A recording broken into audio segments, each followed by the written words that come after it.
नमस्कार साथियों, सभी को राधे राधे, जय श्री कृष्णा। उत्तम पाठशाला के इस ऑनलाइन प्लेटफॉर्म पर सभी का हार्दिक स्वागत है।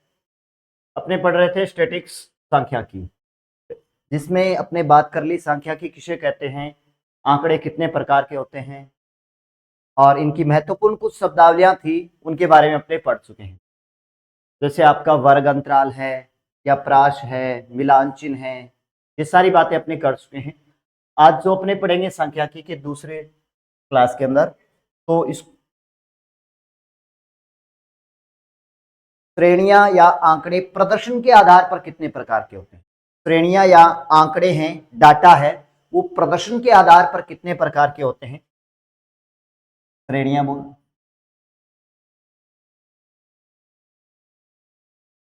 श्रेणियां या डाटा, आंकड़े।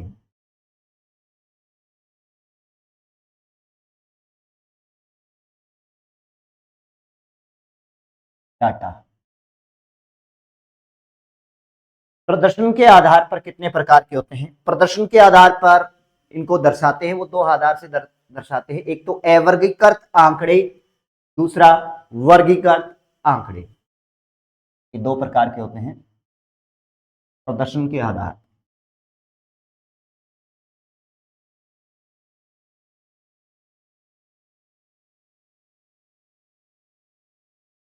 पर।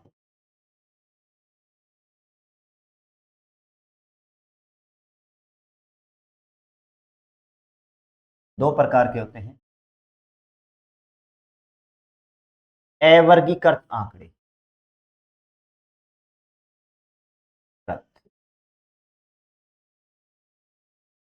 अवर्गीकृत आंकड़े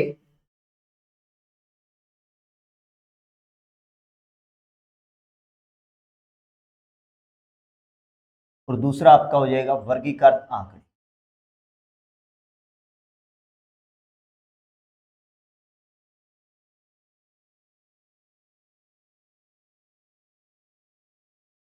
अवर्गीकृत आंकड़े और वर्गीकृत आंकड़े, इनको असतत आंकड़े भी बोला जाता है, असतत श्रेणी। और इनको क्या बोला जाता है, तत् श्रेणी।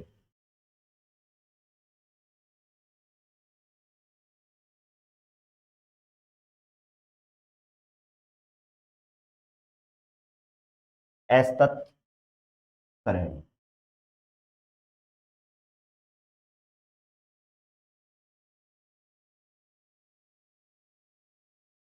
श्रेणियां या आंकड़े दो प्रकार के होते हैं। एक तो प्रदर्शन के आधार पर देखें तो दो प्रकार के होंगे, एक तो आपके अवर्गीकृत आंकड़े, दूसरे वर्गीकृत आंकड़े। अवर्गीकृत आंकड़े, इनको असतत श्रेणी भी बोला जाता है और इनको तत् श्रेणी भी बोला जाता है।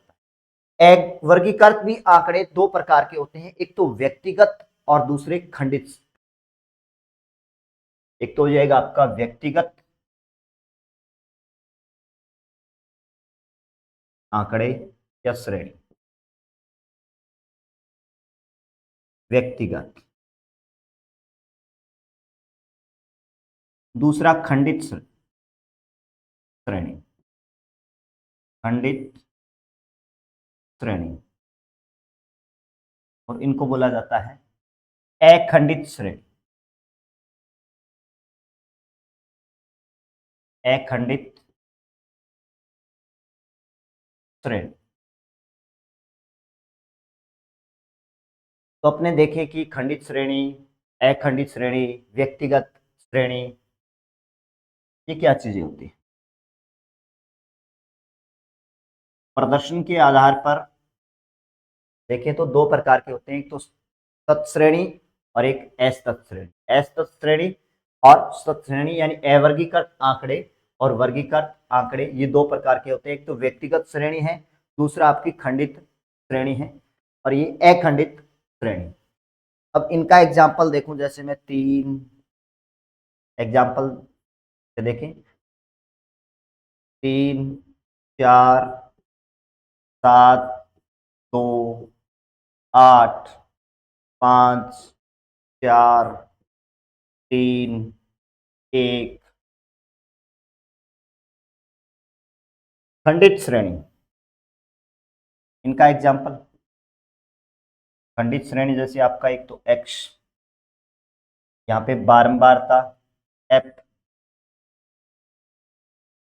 3, 4, 7, 2, इनकी बारंबारता जैसे इनकी बारंबारता 3 है, इनकी 2 है, इनकी इनकी 2 है, इनकी 5 है, और इनकी बारंबारता जैसे 2 की बारंबारता कितनी है, 8 है। ये आपका क्या आ जाएगा, खंडित श्रेणी होती है। ये श्रेणी होती है खंडित। एक खंडित श्रेणी जैसे वर्ग अंतराल दिया होगा, वर्ग अंतराल दिया होगा का एग्जांपल वर्ग अंतराल।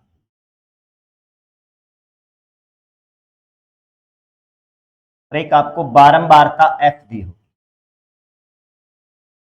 वर्ग अंतराल और बारंबारता एफ दे देगा। वर्ग अंतराल जैसे 0 से 10, 10 से 20, 20 से 30, 30 से 40, 40 से जैसे 50, या 30 से 40 तक।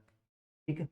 इनकी बारंबारता जैसे इनकी 3 बारंबारता है, इनकी 2 बारंबारता है, इनकी 1 बारंबारता है, इनकी 6 बारंबार। तो ये तो आपका हो जाएगा व्यक्तिगत श्रेणी और एक खंडित श्रेणी और अखंडित श्रेणी। तो इस प्रकार के जो आंकड़े हैं या श्रेणी होगी वो क्या होगी, आपकी व्यक्तिगत श्रेणी होगी। ये आपकी खंडित श्रेणी है, तो जिनमें एक वर्ग अंतराल नहीं दिया होगा आपको। ठीक है। इनमें क्या दिया होगा, अखंडित श्रेणी में क्या दिया होगा आपको, वर्ग अंतराल दी होगी और बारंबारता आपको दी होगी। तो श्रेणियां अपने पढ़ चुके हैं कितने प्रकार की होती है। श्रेणियां जो होती हैं, श्रेणियां जो होती है वो क्या होती है, दो प्रकार की होती है। एक तो वर्गीकृत आंकड़े जिसमें, और एक अवर्गीकृत आंकड़े, यानी असतत श्रेणी और तत् श्रेणी। ये दो प्रकार की होती है, मैंने आपको बता दिया, व्यक्तिगत श्रेणी और खंडित श्रेणी। और इसमें हो जाएगा अखंडित श्रेणी। अब इनका ग्राफ कैसा बनता है, इनका ग्राफ कैसा बनता है, आपने पढ़ा जैसे वर्गीकृत आंकड़े, अवर्गीकृत आंकड़े। देखिएगा थोड़ा सा मैं यहाँ पे वापस से रिपीट कर देता हूँ उसको। अवर्गीकृत आंकड़े, दूसरा आपका वर्गीकृत आंकड़े।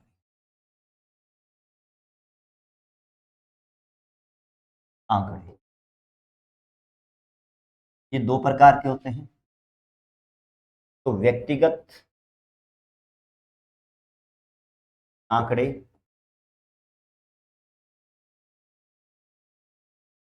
दूसरा आपका हो जाएगा खंडित आंकड़े या खंडित श्रेणी।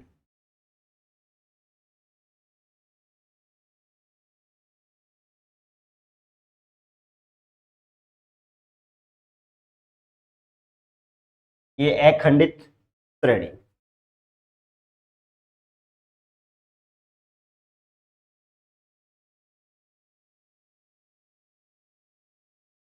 इनका एग्जाम्पल मैं आपको बता चुका हूं।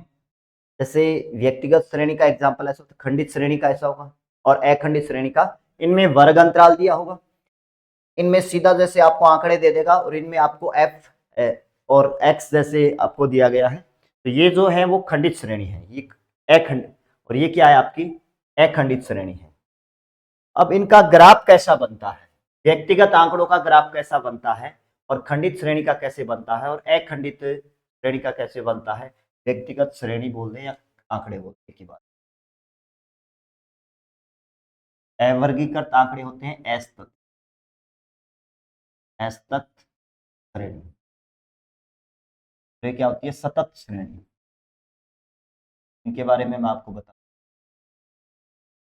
इनका ग्राफ कैसा बनता है, इनका जो ग्राफ बनता है वो लाइन ग्राफ बनता है। व्यक्तिगत आंकड़ों का ग्राफ कैसा बनता है, एक लाइन आंकड़ों का ग्राफ बनता है। जैसे इनके ग्राफ की बात करें, इनका ग्राफ कैसा बनता है, इनका लाइन ग्राफ बनेगा।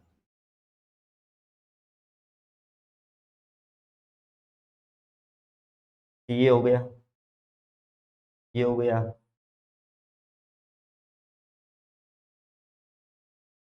इस तरीके से क्या बनेगा, एक लाइन ग्राफ बनेगा।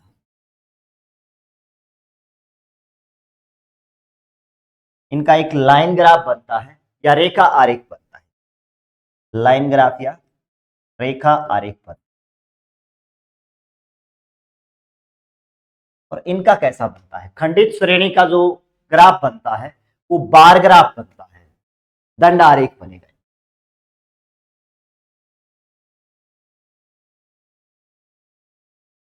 जैसे ये आ गया आपका,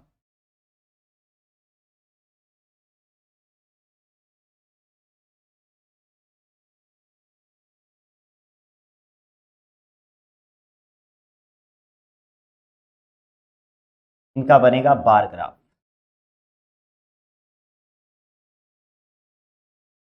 इनका क्या बनेगा, बार ग्राफ, दंड आरेख। और खंडित श्रेणी, इनका ग्राफ कैसा बनेगा, आयत चित्र बनेगा।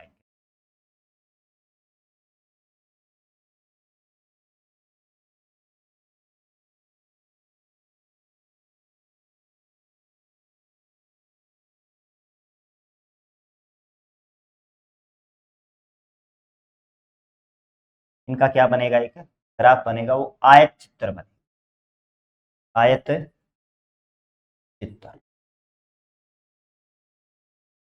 ठीक है। अवर्गीकृत और वर्गीकृत आंकड़ों के बारे में अपने बात कर चुके हैं। वर्गीकृत आंकड़े भी दो प्रकार के होते हैं। वर्गीकृत आंकड़े भी क्या होते हैं, दो प्रकार के होते हैं। कि श्रेणियों या आंकड़ों के बारे में अपने बात कर चुके हैं कि प्रदर्शन के आधार पर ये दो प्रकार के होते हैं। मैंने आपको बता दिया अवर्गीकृत और वर्गीकृत, ये दो प्रकार के होते हैं। दो कौन से होते हैं, एक तो व्यक्तिगत श्रेणी है और एक खंडित श्रेणी है, इनकी अखंडित श्रेणी। इनके एग्जाम्पल देकर के भी बता दिया। इनके बारे में जो ग्राफ बनता है, इनका व्यक्तिगत श्रेणी का जो ग्राफ बनेगा वो एक लाइन ग्राफ या रेखा आरेख बनेगा इनका। और खंडित श्रेणी का जो बनेगा वो बार ग्राफ या दंड आरेख बनेगा। इनका बनेगा वो क्या बनेगा, आयत चित्र बनेगा। अब वर्गीकृत आंकड़े भी दो प्रकार के होते हैं। वर्गीकृत आंकड़े भी क्या होते हैं, दो प्रकार के। वर्गीकृत आंकड़े,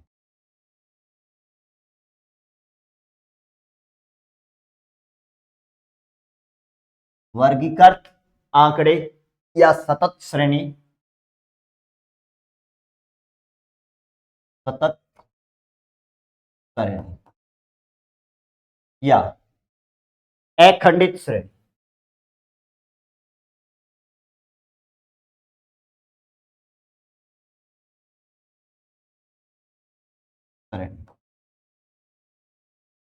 ये भी दो प्रकार के होते हैं।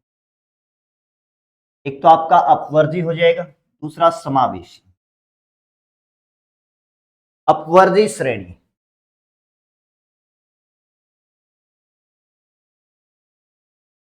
वर्जी श्रेणी।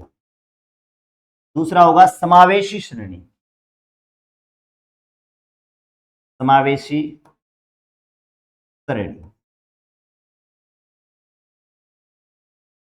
अपवर्जी श्रेणी और समावेशी श्रेणी।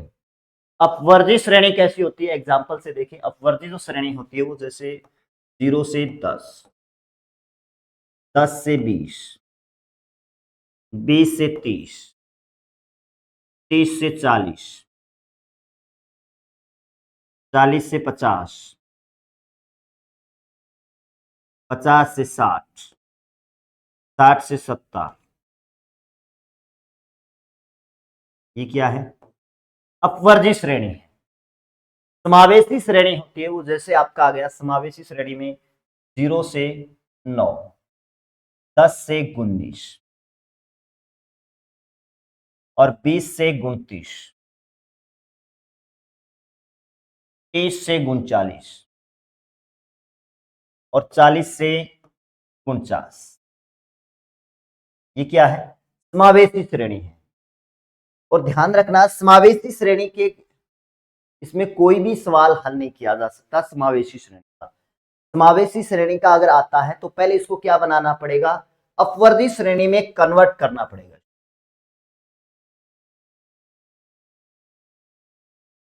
अपवर्दी श्रेणी में क्या करना पड़ेगा, इसको कन्वर्ट करना पड़ेगा, फिर ही अपने कोई सवाल कर सकते हैं। इससे कोई भी सवाल नहीं कर सकते अपने।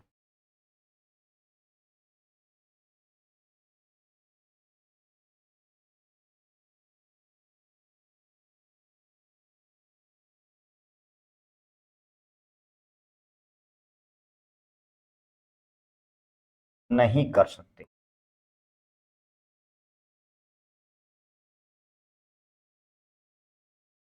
तो किस में कन्वर्ट करना पड़ेगा? अपवर्दी श्रेणी में कन्वर्ट करना पड़ेगा, अपवर्दी श्रेणी में बदलना पड़ेगा। अब समावेशी श्रेणी को अपवर्दी श्रेणी में कैसे बदलते हैं? समावेशी श्रेणी को अपवर्दी श्रेणी में कैसे बदलते हैं? तो देखिएगा, इनका जो वर्ग अंतराल जैसे 0 से 9 दिया है, इनका वर्ग अंतराल कितना दिया है? 0 से 9 दे रखा है। इनका वर्ग अंतराल दे रखा है वो 0 से 9 दे रखा है। जैसे इनका वर्ग अंतराल अपने को 0 से 9 दिया गया है, तो इसको कन्वर्ट कैसे करते हैं? 0 से 9 है, 10 से 19 है, फिर 20 से 29। यहाँ पे देखें इनकी जो सीमा है, जैसे 10 है तो यहाँ कहां से स्टार्ट हो रहा है? 10 से स्टार्ट हो रहा है। इनकी जो हाईएस्ट सीमा है 10 है, तो फिर आगे कहां से स्टार्ट हो रहा है? 20 है तो 20 से स्टार्ट हो रहा है। लेकिन इनमें देखें तो यहाँ पे 9 है, लेकिन ये क्या हो रहा है? यहाँ पे 10 से स्टार्ट हो रहा है। तो इसको किस में कन्वर्ट करना पड़ेगा? अपवर्दी श्रेणी में कन्वर्ट करना पड़ेगा, अपवर्दी श्रेणी में बदलना पड़ेगा। अपवर्दी श्रेणी में कैसे बदलते हैं? इनका जो डिफरेंट है, इनका अंतर है, इनका अंतर जो भी है, जैसे 9 और 10 का, 19 और 20 का, 29 और 30 का, यहाँ पे जो भी आ जाए, जैसे 39 और 40 का अंतर है, जो भी अंतर है, अंतर को 2 से डिवाइड करते हैं। तो कन्वर्ट कैसे करते हैं? अंतर को 2 से डिवाइड करके, अंतर को 2 से डिवाइड करके निम्न सीमा अगर अपने को ज्ञात करनी है, जैसे निम्न सीमा ज्ञात करनी, निम्न सीमा एल का मान ज्ञात कर, तो क्या करेंगे? अपने जो भी आपकी सीमा दी है, निम्न सीमा में से क्या करोगे आप? निम्न सीमा ज्ञात करनी है, तो जो भी इसकी निम्न सीमा है, इसके निम्न सीमा में से अंतर बटे 2 कर दो। जो भी आपका अंतर है, अंतर बटे 2 कर देंगे। और उच्च सीमा ज्ञात करने के लिए जो भी इसकी उच्च सीमा है, किसकी? समावेशी श्रेणी की उच्च सीमा है, उसमें क्या करेंगे? अंतर बटे 2 करके जोड़ दोगे, अंतर बटे 2 करके जोड़ देते हैं, निम्न सीमा और उच्च सीमा। तो इनसे आपकी निम्न सीमा में से अंतर बटे 2 घटा दो, उच्च सीमा से अंतर बटे 2 जोड़ दो। अब इसको कन्वर्ट कैसे करेंगे? जैसे ये आपकी क्या आ गई? समावेशी श्रेणी है, समावेशी श्रेणी जैसे दी गई है आपकी समावेशी श्रेणी, समावेशी श्रेणी जैसे अपना ये एग्जांपल था 0 से 9, यही एग्जांपल उठा लेता हूं, मैं इसी को बता देता हूं। 0 से 9, 10 से 19, 20 से 29 और 30 से 39। कहां तक दिया गया इसका एग्जांपल? 49 तक, 40 से 49। ये समावेशी श्रेणी को अपवर्दी श्रेणी में कन्वर्ट करके ही सवाल को हल किया जा सकता है, बाकी समावेशी श्रेणी का अपने सवाल नहीं कर सकते। तो कन्वर्ट करें कौन सी श्रेणी में? अपवर्दी श्रेणी।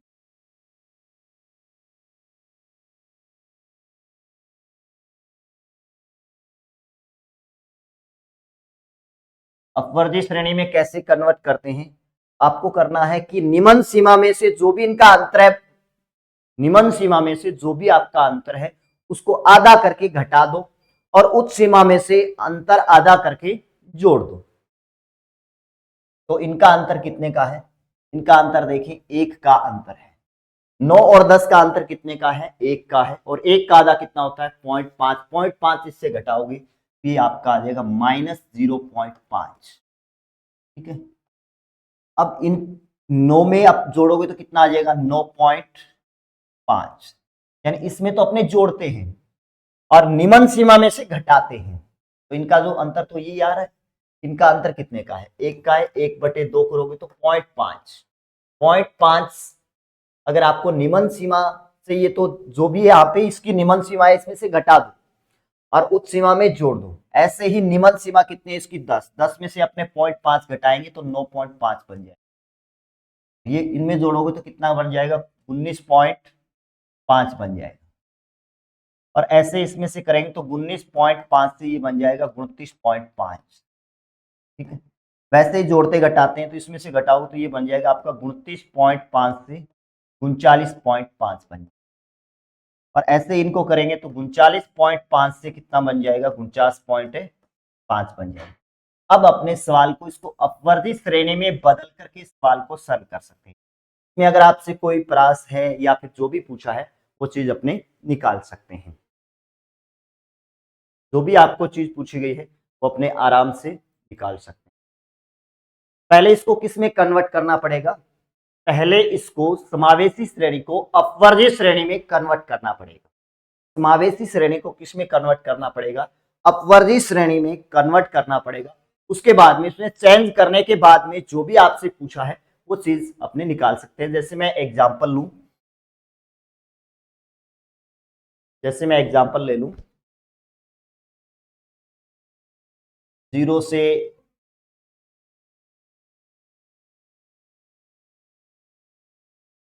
से 8, फिर 10 से 18, फिर 20 से 28, 30 से 38 और 40 से 48 ये आ गया। इसका ज्ञात करना है अपने को प्रास का, प्राश ज्ञात कीजिए, प्रास ज्ञात कीजिए, का प्रास ज्ञात करना है। तो प्रास ज्ञात करने का फॉर्मूला क्या होता है, कल की क्लास में मैं आपको बता चुका हूं। प्रास का जो फॉर्मूला होता है वो होता है प्राश के बराबर अपने उच्च सीमा में से निम्न सीमा घटा दो। उच्च सीमा में से निम्न सीमा घटा दोगे तो आपका क्या आ जाएगा, प्राश आ जाएगा। उच्च सीमा में से अपने क्या करते हैं, निम्न सीमा घटा देते हैं तो अपना क्या निकल के आ जाएगा, प्राश निकल के आ जाएगा। तो देखें इसमें उच्च सीमा कितनी है और निम्न सीमा कितनी है। इसकी जो उच्च सीमा है और निम्न सीमा घटा दो, उच्च सीमा कितनी है 48 और इसकी कितनी है 0 है। तो 0 में से 48 में से 0 घटाओगे 48। लेकिन ये सही नहीं है इसकी तलाश, क्योंकि ये श्रेणी है वो कौन सी है, समावेशी श्रेणी है। ये कौन सी श्रेणी है, समावेशी श्रेणी है। उसको किसमें कन्वर्ट करना पड़ेगा, अपवर्ती श्रेणी में कन्वर्ट करना। ये समावेशी श्रेणी है तो इसको कन्वर्ट करते हैं अपने कौन सी श्रेणी में, अपवर्ती श्रेणी, अपवर्ती श्रेणी। अपवर्ती श्रेणी में कैसे कन्वर्ट करेंगे मैंने आपको बताया था। अपवर्ती श्रेणी में कन्वर्ट करने के लिए इनके बीच का अंतर देखें। 8 और 10 का अंतर कितने का है, 2 का अंतर है। और 2 में इनका आधा करोगे तो 1। अब अपवर्ती श्रेणी में कन्वर्ट करने के लिए निम्न सीमा में से घटाते हैं और उच्च सीमा में जोड़ते हैं। निम्न सीमा में से घटाते हैं और उच्च सीमा में क्या करते हैं, अपने जोड़ते हैं। तो ये हो जाएगा अपने 1 घटाएंगे, 0 में से 1 घटाओगे तो -1 कितना हो जाएगा, -1। और 8 में 1 जोड़ोगे तो हो जाएगा आपका 9। ऐसे ही इसमें करोगे आप, घटाओगे तो 9 और इसमें जोड़ोगे तो कितना बन जाएगा 19। इसमें से घटाओगे तो ये बन जाएगा 19 और इनमें से देख कर जोड़ेंगे तो कितना आ जाएगा 29। इसमें से 1 घटाओगे तो आपका बन जाएगा 29 और इसमें 1 जोड़ोगे तो आपका बन जाएगा 39। ऐसे ही इसमें अपने ये बन जाएगा 39 और ये बन जाएगा आपका 49। अब ये अपवर्ती श्रेणी में क्या हो गया, कन्वर्ट हो गया। अपवर्ती श्रेणी में कन्वर्ट होने के बाद में अपने प्राश निकाल सकते हैं। तो इसका प्राश होगा वो कितना आएगा, पहले इसको अपवर्ती श्रेणी में कन्वर्ट कर। मैंने आपको बताया कभी भी आप समावेशी श्रेणी का, कभी भी आप समावेशी श्रेणी का, जैसे मैंने आपको यहां पे बताया था कि कभी भी समावेशी श्रेणी का है उसका कोई भी सवाल अपने नहीं कर सकते, क्योंकि पहले उसको अपवर्ती श्रेणी में कन्वर्ट करना पड़ता है। अपवर्ती श्रेणी में क्या करना पड़ता है, कन्वर्ट करना पड़ता है। और कन्वर्ट करने का तरीका भी मैंने आपको बताया। अब इसका प्राश निकाल सकते हैं। इसका प्राश क्या होगा, उच्च सीमा माइनस निम्न सीमा, उच्च सीमा माइनस निम्न सीमा। इसकी उच्च सीमा कितनी है 49, माइनस निम्न सीमा कितनी है -1 है। तो ये -1 और ये हो जाएगा माइनस माइनस प्लस, तो ये इसका कितना आ जाएगा 50। तो इसका प्राश कितना होगा 50 होगा। इसका प्राश कितना होगा 50 होगा। ठीक है, इसका प्राश कितना आ जाएगा, 50 आ जाएगा। तो समावेशी श्रेणी का कोई भी सवाल अपने हल नहीं कर सकते, ठीक है। समावेशी श्रेणी का कोई भी सवाल अपने हल नहीं कर सकते। पहले इसको समावेशी श्रेणी को किसमें कन्वर्ट करना पड़ता है, चेंज करना पड़ता है अपवर्ती श्रेणी। और अपवर्ती श्रेणी में चेंज करके अपने क्या कर सकते हैं, कोई भी जो आपसे प्राश पूछा है या माध्य, माध्यिका, बहुलक जो भी आपसे पूछा है वो निकाल सकते हैं। समांतर माध्य है, कोई भी चीज पूछी है वो निकाल सकते हैं। इससे आगे अपने बात करें कि केंद्रीय प्रवृत्ति के आधार पर केंद्रीय प्रवृत्ति के माप, ठीक है। केंद्रीय प्रवृत्ति की माप भी दो प्रकार की होती है, एक तो गणितीय माप और एक स्थिति माप। एक तो गणितीय माप और एक स्थिति माप। गणितीय माप तीन होती है, एक तो समांतर माध्य, गुणोत्तर माध्य और हरात्मक माध्य। स्थिति माप दो प्रकार की होती है। दो स्थिति माप में दो चीजें आती है, एक तो आपकी माध्यिका और एक आपका बहुलक। गणितीय माप का कोई भी सवाल, जैसे इनको अपने श्रेणी के अंदर पढ़ते हैं, समांतर श्रेणी है, गुणोत्तर श्रेणी है, हरात्मक श्रेणी है, स्टैटिक्स के अंदर अपने नहीं पढ़ते, ठीक है। इनका कोई सवाल नहीं आएगा, फिर भी मैं आपको बता देता हूं। केंद्रीय प्रवृत्ति की माप,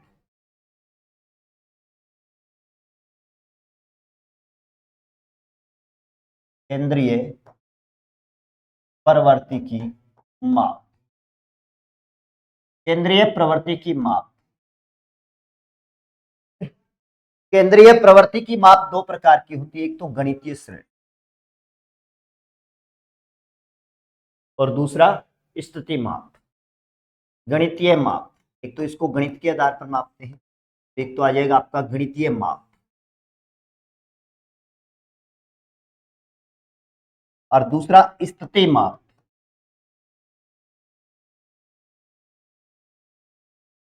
स्थिति माप, गणितीय माप और स्थिति माप। इसमें आपका हो जाएगा एक तो समांतर माध्य,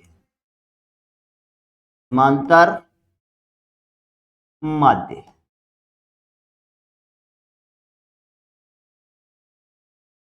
गुणोत्तर माध्य। दूसरा इसमें पूछा जाता है जैसे गुणोत्तर माध्य,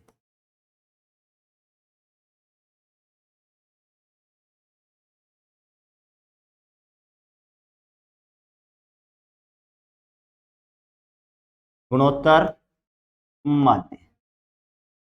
तीसरा हो जाएगा इसमें हरात्मक माध्य,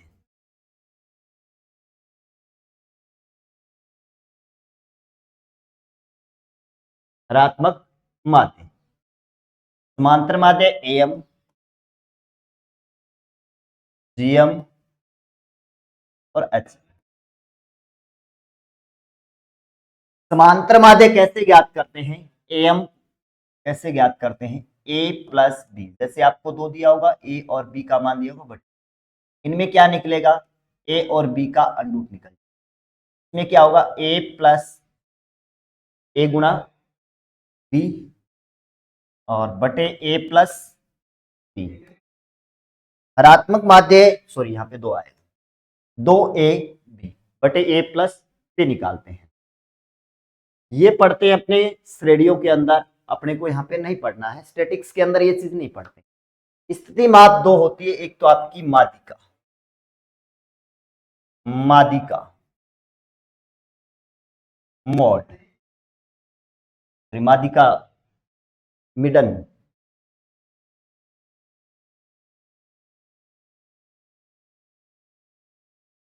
दूसरा बहुलक, ये होता है मोड, ठीक है। ये दो चीजें पढ़ते हैं, ठीक है। केंद्रीय प्रवृत्ति की माप अपने मापते हैं, एक तो गणितीय माप होती है, दूसरी होती है आपकी स्थिति माप।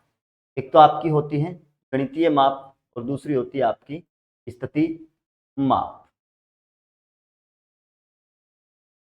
जिसमें अपने पढ़ते हैं, इसमें समांतर माध्य, गुणोत्तर माध्य, हरात्मक माध्य, ये अपने को यहाँ पे पढ़ने की आवश्यकता नहीं है, ये आपके नहीं आएगा, ये गणित के अंदर पढ़ते हैं, श्रेणियों के अंदर। स्थिति माप अपने यहाँ पे पढ़ेंगे, एक तो माध्यिका और बहुलक होता है, ठीक है। इससे आगे अपने बात करें, एक तो माध्य, तीन चीजें पढ़ेंगे अपने, एक तो माध्य पढ़ेंगे, माध्यिका पढ़ेंगे और एक बहुलक पढ़ेंगे। माध्य, माध्य मीन, इसको किससे लिखा जाता है? एक्स बार से लिखा जाता है। माध्य मीन, जिसको एक्स बार से लिखा जाता है। दूसरा आपका हो जाएगा माध्यिका,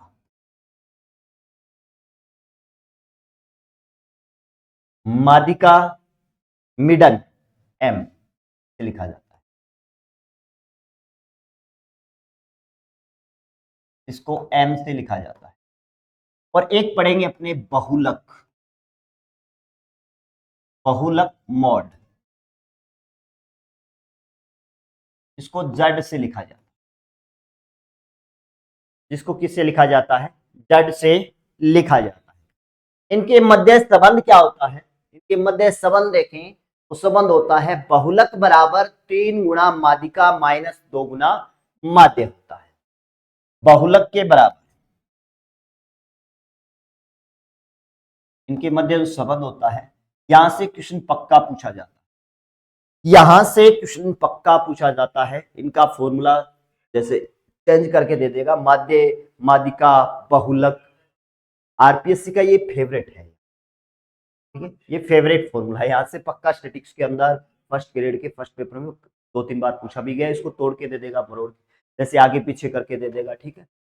तो यहां से आप ध्यान कर लेना, इनके मध्य संबंध क्या होता है। संबंध का सवाल भी उठा लेता है, जैसे माध्य का मान माध्यिका का मान दे देगा, बहुलक का पूछ लेगा आपसे, माध्यिका, माध्य और बहुलक देकर के माध्यिका पूछ लेगा। यहां से पक्का क्वेश्चन आता है आपका। बहुलक के बराबर होता है, वो होता है 3 गुना माध्यिका माइनस 2 गुना माध्य। बहुलक के बराबर होता है 3 गुना, ये संबंध याद रखना आप, 3 गुना माध्यिका, 3 गुना माध्यिका माइनस क्या होता है? 2 गुना माध्य, 2 गुना माध्य होता है। जैसे बहुलक को किससे लिखते हैं अपने? जड से, तो शॉर्ट में भी लिख लेते हैं अपने जड से, के बराबर 3 गुना माध्यिका, माध्यिका को किससे लिखते हैं अपने? एम से लिखते हैं, माइनस 2 गुना, इसको एक्स बार से लिखते हैं, ये हो जाएगा। इसका शॉर्ट में फॉर्म याद रख सकते हो। अब देखें कि इनसे बहुलक बराबर 3 गुना माध्यिका माइनस 2 गुना माध्य होता है। अब इसको तोड़ करके 2-3 फॉर्मूले अपने बना सकते हैं। जैसे मैं दोनों साइड से क्या घटा दूं? माध्यिका घटा दूं। दोनों साइड से क्या घटा दूं मैं? माध्यिका घटा दूं। जैसे बहुलक में से भी मैं माध्यिका घटा देता हूं, बहुलक में से भी क्या करता हूं मैं? माध्यिका घटा देता हूं। बहुलक माइनस क्या हो जाएगा? माध्यिका। चेंज करके दे सकता है आप। अब यहाँ पे 3 माध्यिका है और आप इसमें से माध्यिका घटा रहे हो, तो कितनी माध्यिका बचेगी? 2 माध्यिका बचेगी, और 2 ही क्या है? माध्य है। तो 2 को बाहर कॉमन ले लेते हैं, तो अपना फॉर्मूला ये बन, ये भी दे सकता है आप, ये भी पूछा जाता है, इसको ऐसे भी दे सकता है।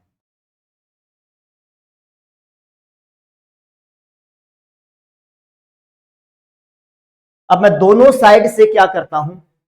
माध्य, जैसे में भी माध्य घटा देता हूं, और उसमें से भी क्या करता हूं? माध्य घटा देता हूं। बहुलक में से भी माध्य घटा देता हूं, ये आपका बन जाएगा बहुलक माइनस माध्य।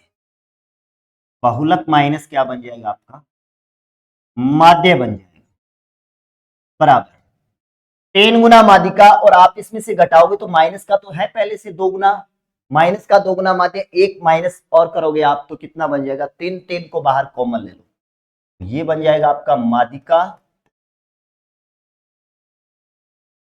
माइनस क्या बन जाएगा? माध्य। 3-3 हो गया ना, 3 को बाहर कॉमन ले लिया, ये बना सकता है आपसे। इसमें से कोई सा भी आपको दे सकता है। जैसे बहुलक ये मेन है, ये आपको याद रखना, ये आपको याद रखना है, ठीक है। बहुलक बराबर होता है 3 गुना माध्यिका माइनस 2 गुना माध्य। मैंने दोनों साइड से माध्यिका घटा दिया, दोनों साइड से माध्य घटा दिया, तो इससे क्या बन गया? अब चौथा आप इसमें ऐसे भी बना सकते हैं, ऐसा भी दे सकता है। मैं पहली, तो ये 2 नंबर समीकरण है, इसमें 3 नंबर समीकरण का भाग दे दूं, 2 नंबर समीकरण में 3 नंबर समीकरण का भाग दे दूं, तो ये आपका बन जाएगा बहुलक माइनस माध्यिका बटे क्या बन जाएगा, बहुलक माइनस माध्य बन जाएगा। और ये सेम सेम है, माध्यिका माइनस माध्य, माध्यिका माइनस माध्य कट जाएगा तो ये बनेगा 2/3। तो ये आपका बन जाएगा, यहां पे देखिएगा, बहुलक माइनस माध्यिका। आप इसको डिवाइड करोगे,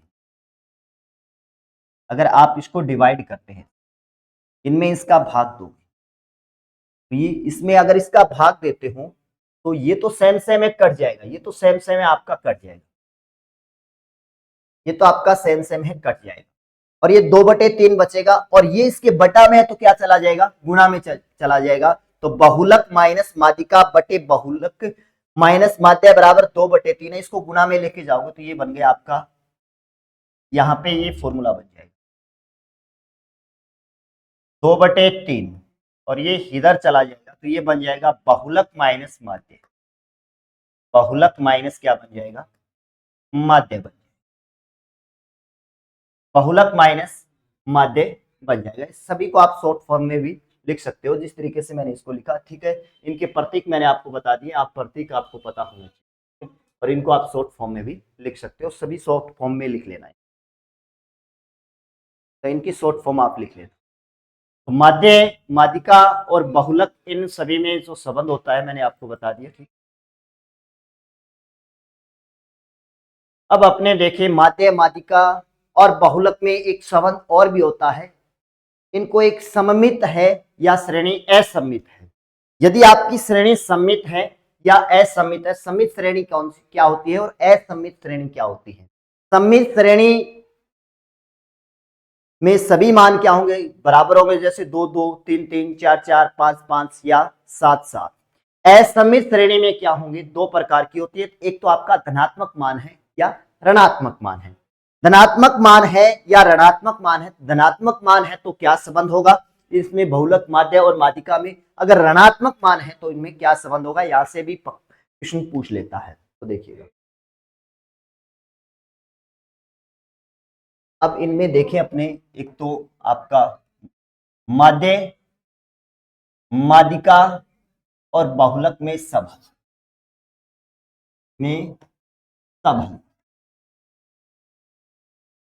माध्य, माध्यिका और बहुलक में संबंध, श्रेणी सममित है या असममित है। यदि सममित श्रेणी है, ये भी दो प्रकार से पढ़ते हैं, यदि सममित श्रेणी, यदि श्रेणी सममित है,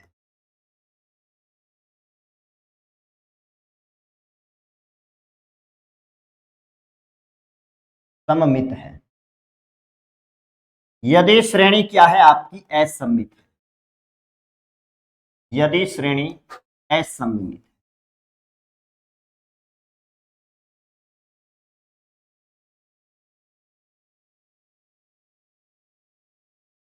यदि श्रेणी सममित है तो इनमें क्या संबंध होगा, और असममित है तो क्या संबंध होगा। सममित श्रेणी असममित, इसको भी अपने दो तरीके से पढ़ते हैं। यदि आपका मान कैसा है, ऋणात्मक मान है या आपका धनात्मक मान है, धनात्मक मान है तो इसमें क्या संबंध होगा, धनात्मक मान है तो क्या संबंध होगा। दूसरा आपका ऋणात्मक मान है तो इसमें क्या संबंध होगा।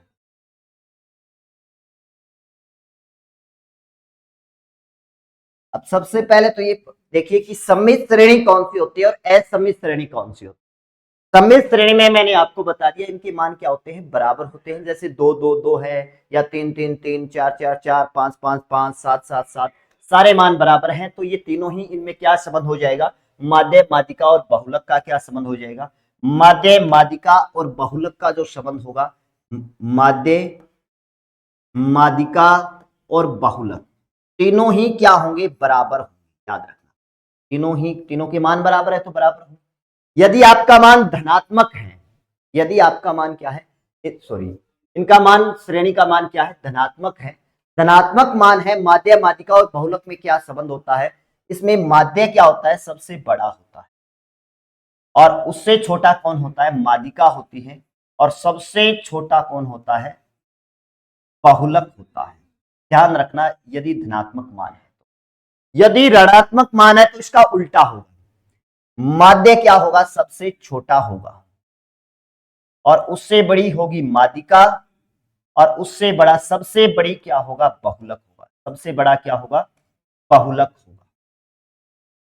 सबसे बड़ा क्या होगा, बहुलक होगा।